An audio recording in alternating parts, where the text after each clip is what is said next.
A distance time graph isn't just a bunch of lines on a page, it's a story.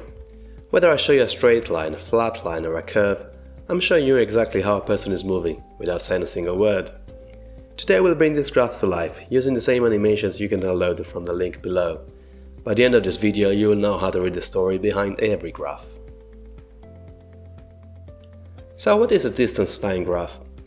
Imagine you're riding your bike and you measure the distance traveled. You also have a chronometer to measure time.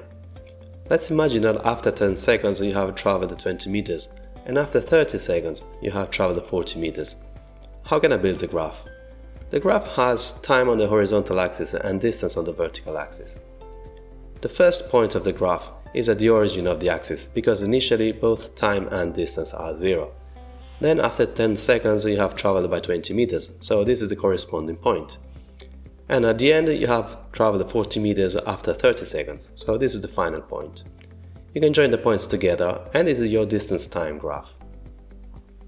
Now look at the graph. What can you say about your motion? Is it a regular motion? And what about your speed? So to study these graphs, let's consider the simplest kind of motion, which is a uniform motion. A uniform motion is a motion where the speed is constant. Let's imagine for instance that our speed is 10 meters per second. This means that every second you move by 10 meters. So this is the starting point of your movement. After 1 second you have moved by 10 meters. After 2 seconds your distance is 20 meters. And after 3 seconds your distance will be 30 meters.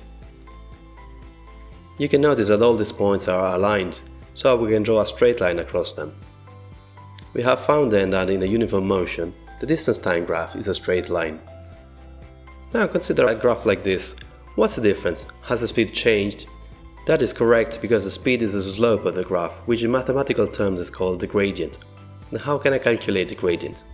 Just pick any 2 points on the line and draw the triangle like this, joining P1 to P2, moving horizontally first and then vertically. The slope can be calculated as the ratio between the height and the base of the triangle. You can determine the height by taking the difference between distance 2 and distance 1. Notice that we have used the letter S for distance, which is common in many textbooks. Likewise, we can find the base as the difference between T2 and T1. So the gradient can be found as S2 minus S1 over T2 minus T1. If we plug in the data from the graph, we obtain this calculation, which produces as a result 20 meters per second, and as you can see the speed has increased compared to before. Now let's make these concepts more fun and interactive using a simulation. So let's consider a graph like this. What does it mean practically? We know that the line represents the relation between time and distance, and to simulate time going by, we can animate the point on the horizontal axis and consider the distance traveled on the vertical axis. If we put a small icon of a car, for instance, we can visualize the motion as it happens. So what changes if we increase the speed from 10 to 20 meters per second? We know that the slope of the graph will increase, and in fact when we animate the car, we will see that the car will move faster. Instead, if we reduce the speed to 5 meters per second, we will see that the slope of the line will be more shallow, and in fact the car will tend to move more slowly. Let's go back to our bike ride. Overall this is not a uniform motion, but of course it can be divided into 2 parts.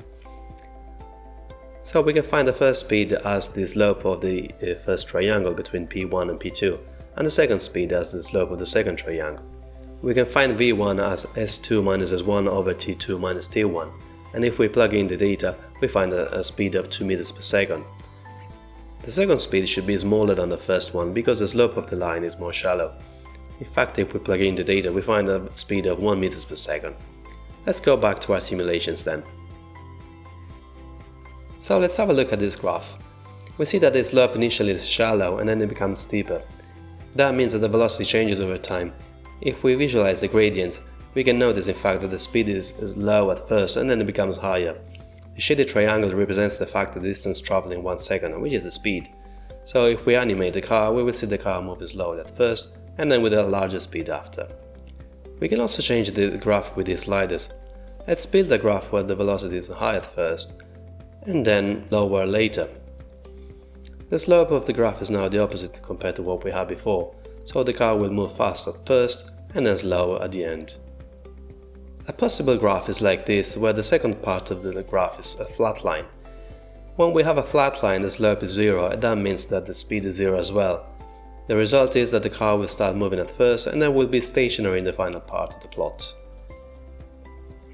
It's possible to have a plot also which has a downward slope. That means that the velocity is negative. So if we animate the car, we will see the car moving forward at first and then moving backward in the second part. To summarize, whenever there is a steep slope in the graph, that means high speed, whereas if you have a shallow slope, that represents low speed. If you have a flat line, it means the object is stationary, so the speed is 0. And if you have a downward slope, that means the object is moving backward with negative velocity. You can find the summary and other important information in the PDF document that you can download in the description. But what if the plot is a curve like this? This is not a uniform motion, so that means that speed changes over time. How is it possible to determine the speed, for instance, at this point in time? We need to find the tangent line. As you know, there are infinite lines that go through a point. All these lines cross the curve from side to side. All but this one. This is a special line because this line touches the curve without crossing it, and that is the tangent line in fact. We can determine the speed at that point in time by considering the slope of the tangent line. Let's see that in a simulation. Let's start with a curve with an upward slope. To understand the motion, we have to investigate the tangent line.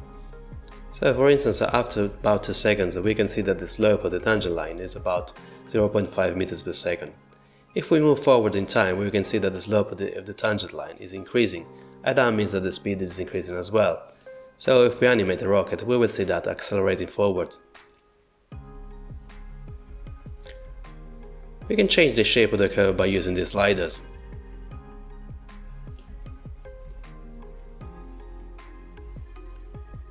If we do the same study on this curve, we will see the opposite is happening. We can see in fact that the slope of the tangent line is high at first, and then it tends to reduce over time. That means so that the speed is going to be reducing over time. So the rocket will be decelerating.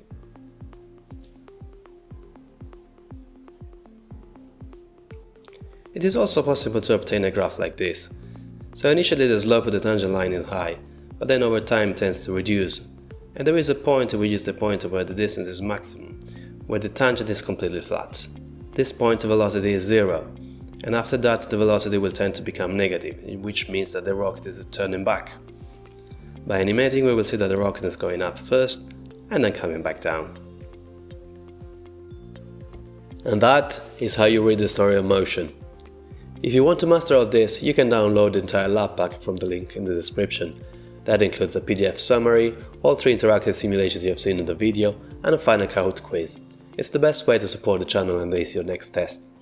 I've also created a dedicated video with practice exercises where we solve common exam problems step by step. Click that right now to see if you can spot the hidden stories we talked about today.